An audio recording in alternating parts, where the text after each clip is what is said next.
Hello everyone, Bob Main here from the Handgun World Show, and the reason I carry a gun is because I can't carry a cop. Thanks for watching this video, and to all of you who listen to my podcast, thanks for tuning into that too. I wanted to make this video to talk about traveling with firearms. A listener to my podcast emailed me a couple of weeks ago and asked me if it was possible to take a handgun on an airplane.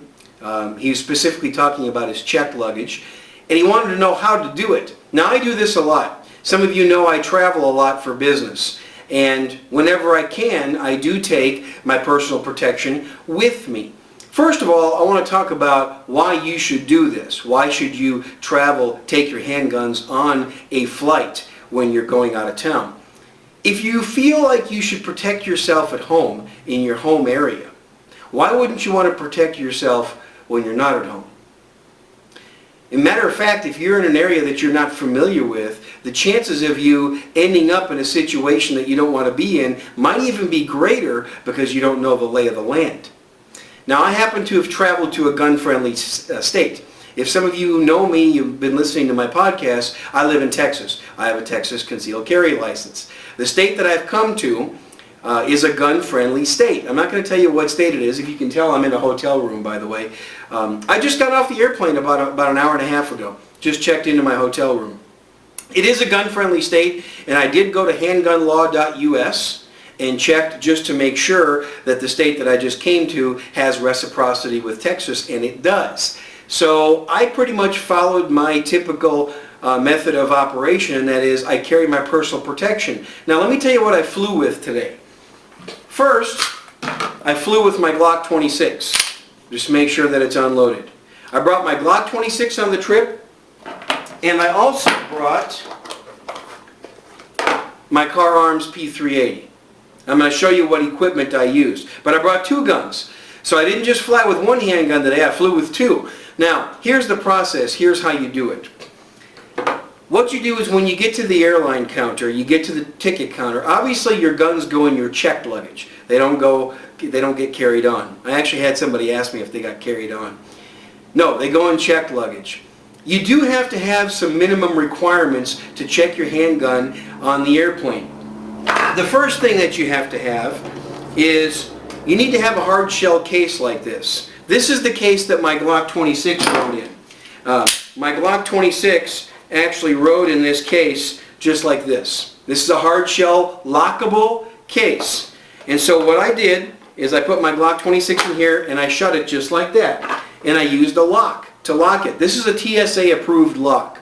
You do have to use TSA approved locks. You can get them at airports. And the Glock 26 went in here. And this is the small case that my Car P380 rode in. So my Car P380 rode in here just like that. I closed that up and locked that. When I got to the ticket counter, I told the lady at the counter that I had two firearms to check in. I declared them. You do have to declare the firearms that you have on you. She kind of gave me an interesting little grin when I told her I had two guns to check, but she left it alone. Now, the other requirement is you have to fill out a form like this. As you can see, I traveled on American Airlines today. I left the flight number blank, or I crossed it off actually. This is a declaration form that they're going to ask you to fill out. And basically you're declaring that it's a non-loaded firearm, and you have to sign it, put today's date and your flight number. After you sign that, if the ticket agent chooses, they will look at your firearm. She chose to just look inside the box to see what it was. After she was satisfied what it was, she made me take this declaration form and put it inside of the pistol case. And then she told me to close it up and take it to the special TSA screening area at Dallas Airport. So I took it to the screening area. Now the TSA agent at the screening area decided he did want to take a look at the firearm and make sure that it was unloaded. So he opened up the case again. He saw that I had filled out the form and did the legal thing.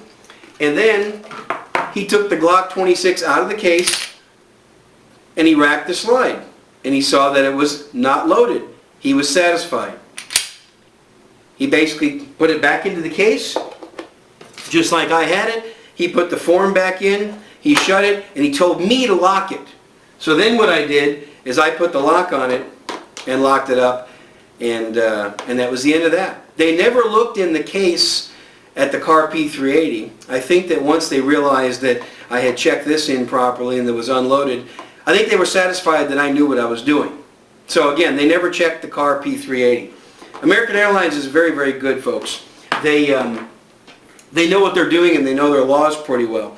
Now let me talk about ammunition. This is how much ammo I brought with me. 10 rounds of 9mm Corbon and 7 rounds of 380 Corbon. I carry the ammo in an empty Federal Premium ammo case. And the reason I use these hard plastic cases like this is because most airlines have a regulation that the ammunition has to be in a factory container. I don't know why, but it has to be in a factory box. So here's a factory box. I saved some Federal ammunition that I bought a long time ago. I don't even use this ammo anymore. Those of you who know, I carry Corbon DPX, which is what I brought along. But I put it in this Federal case. It's good hard plastic and it seals shut, and the ammo won't come out of there. It'll shake around, but it won't come out of there. I like that. That goes in my checked luggage too. You can put the ammo in the same bag that you check. Some people say, well, you can't do that. Yes, you can. I've done it many times, and I did it today. As long as you don't exceed the airline requirements. Now, American Airlines says on their website you can check up to 11 pounds of ammunition. I'm not quite sure how much 11 pounds of 9mm would weigh, but I didn't even come close to that today. All I brought was 10 rounds of the Corbon DPX, and I want to make sure that this doesn't fall out all over the floor here while I'm finishing this video. But all I brought is 10 rounds of Corbon DPX and 7 rounds of 380. So maybe it weighs, I don't know, probably a pound or less. So they were satisfied with that. So ammunition was not an issue. I also brought 2 more items. I brought my favorite holster, my Dale Fricke inside the waistband holster. Check out my review. I did a review with my Glock 26 and this inside the waistband Kydex appendix carry holster, and I brought my pocket holster for my car P380. While I'm on this trip, you might say, well, geez, Bob, you've only brought 17 rounds of ammunition. Yeah, I'm not going to be here very long, and I don't expect to get into a fight, but if I do, if unfortunately that happens, then I guess I'll be doing a New York reload. And for those of you who don't know what the New York reload is, I'll be carrying my primary weapon on this trip, which is my G26, and my New York reload will be reach in and pull out another gun, pull out my Car Arms P380. So I'm going to take my chances. I've only got 17 rounds of ammunition on me, and I hope that's going to be enough. It might not be enough if I got more than 17 people that are trying to attack me. Anyway, bad attempt at humor there, folks, but that's all you need in traveling with a firearm. Again, I would strongly urge you to do it. Go to handgunlaw.us first, if you're a concealed carry license holder, and check to make sure that the state you're going to accepts your license. Now, you are responsible for the law. You're responsible for knowing the law.